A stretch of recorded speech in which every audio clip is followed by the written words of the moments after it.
A senator from Indiana, Birch Bayh, is the one that is the father of Title IX. A wonderful man. I didn't serve with him, but I served with his son in the Senate. Title IX is so dramatic, what it's done for young men and women. And I say young men and women. It's a program that says if you have an athletic endeavor in a school, that you have to have one for boys and girls. When I was in high school, I could play football, baseball, run track.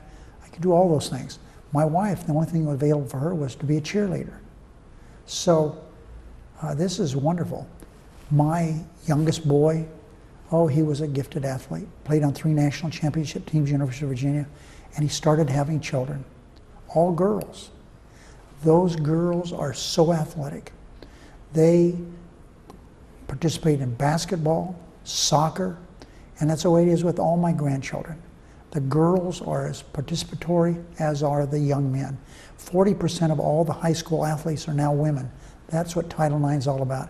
We have to protect it. It's important for our country.